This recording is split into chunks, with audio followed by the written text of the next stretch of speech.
రావట్లేదు బాబాయ్, ఇంకా రావట్లేదు. నేను ఇప్పుడు ఎవరు వైపు తిరగాలి?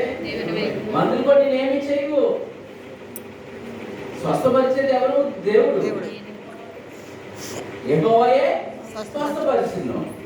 కాబట్టి అక్కడే అన్నాడు, నేను నీకు మొరపెట్టగా నీవు నన్ను స్వస్థపరిచింది. ఒకరికి స్వస్థత కావాలి అంటే మొదట ఎవరి దగ్గరికి వెళ్ళాలంటే దేవుడి దగ్గరికి వెళ్ళాలి. ఎవరి దగ్గరికి వెళ్ళాలన్నా దేవుడి దగ్గరికి వెళ్ళాలి. అంటే దేవుడి దగ్గరికి వెళ్ళేటప్పుడు మనము ఎలా వెళ్ళాలంటే, ఆయన మొదటిగా దావీదు కూడా అదే గర్వంతో ఉన్నాడు. దావీదు కూడా అదే గర్వం. మనకే కాదు గర్వం ఉన్నది, పూర్వం ఉన్న భక్తులు కూడా అదే చేశారు. వాళ్ళకి దేవుడు నిన్న మాట్లాడుకున్నట్టున్నాం. నేనెన్నడూ కదలనని నా క్షేమకాలం నానుకొంటిని. ఎప్పుడు క్షేమం అంటే అంత బాగున్నప్పుడు నేను కదలను అనుకున్నాను. ఇప్పుడు చిన్న టీ ఇచ్చాడు, అయిపోయినా ఎక్కడికి వచ్చి పరిగెట్టుకొని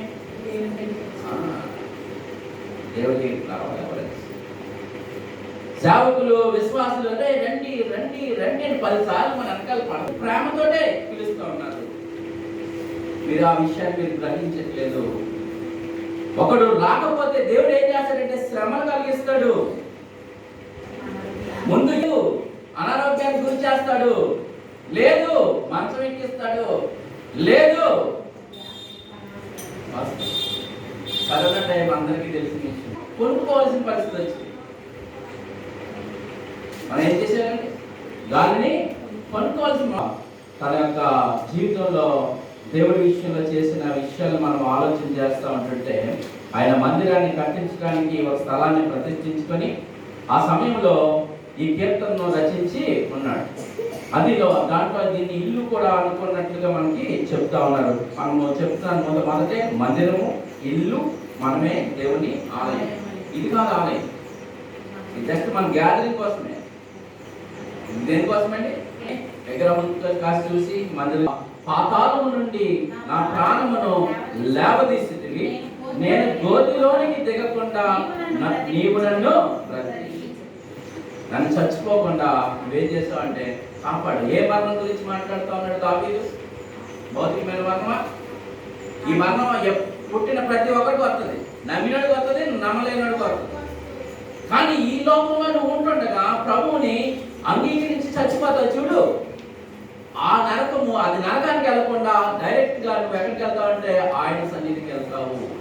ఆ మరణం గురించి మాట్లాడుతూ ఉన్నాడు.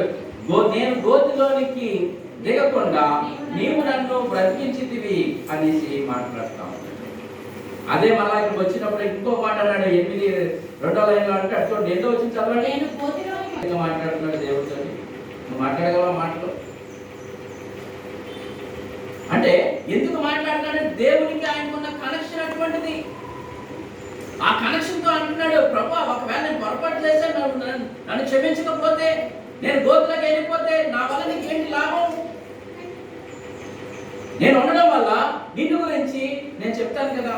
అంటే ఒక ఆయన ఎడల నా ప్రాణం వల్ల ఏమి లాభము, మన్ను నిన్ను స్తుతించిన నీ సత్యముల గురించి అది వివరించిన యెహోవా ఆలకింపుము, నన్ను కరుణింపుము, యెహోవా నాకు సహాయకుడై ఉండుము, నా ప్రాణము మౌనంగా ఉండగా నిన్ను కీర్తించినట్లు నా అంగలార్పును నీవు నాట్యముగా మార్చి ఉన్నావు. నీవు నా గోనె పట్ట విడిపించి సంతోష వస్త్రమును ధరింపచేసి ఉన్నావు. యెహోవా నా దేవా, నిత్యము నేను నిన్ను స్తుతించు. వ్యాధిలోను, బాధలోను, అన్నిటిలోనూ ఎవరు స్తుతించాలంటే ఆయన స్తుతించాలి. మనం ఎవరు స్తుతించాలి? ఆయనే స్తుతించాలి. ఇప్పుడు మనకి మన బిడ్డలు ఆయన కోపము నిమిషం మాత్రం ఉండును, ఆయన దయ ఆయుష్కాలం అంతయు నిలిచును, సాయంకాలము ఏడుపు వచ్చి రాత్రి ఉండినను ఉదయమున సంతోషము. ఆయన కోపం ఎంతసేపు ఉండదంట? నిమిషం మాత్రమే. ఆ నిమిషానికే మనం తప్పిలాడిపోతాం. ఆ నిమిషానికి ఏమైపోతాం మనం? తప్పిలాడిపోతాం. కానీ ఆయన చెప్తున్నాడు, ఆయన కోపం ఎలాగంట, సాయంకాలం ఏడుపు వచ్చి రాత్రి ఉండి నన్ను ఉదయం ఏం కలుగుతుందంట? సంతోషం. ఆలోచించేయండి. మాట్లాడుతూ ఉన్నాడు, దేవుని వాక్యం మీతో మాట్లాడుతూ ఉంది. ఆయన మనల్ని ఎప్పుడు కూడా కదలనీయడంట. ఆయన ఎప్పుడు నేనెన్నడలో కదలనని నా క్షేమకాలమున అనుకుంటుని, యెహోవా దయ కలిగి నీవే నాకు నా పర్వతమును స్థిరపరిచితివి, నీ ముఖము నీవు దాచుకునేటప్పుడు నేను కలత చెందుతుని, యెహోవా నీకే మొర్ర. దేవుడు తల పక్కకు తిప్పాడంటే మన విషయంలో మనం ఏమవుతాం? కలత. మన రోజు ప్రేమించే వ్యక్తులు మనతో ఆ రోజు మాట్లాడకపోతే, మనతో రోజు కలిసే వ్యక్తులు కలవకపోతే, వాళ్ళు మన ముఖాన్ని చూసి తిప్పేసుకుంటే ఎలా ఉంటుందంటే కలత చెందుతాం. కాబట్టి దేవుడు చెప్తున్నాడు, ఆ విషయాలు దృష్టిలో పెట్టుకొని చెప్తున్నాడు, నీవు నీ ముఖమును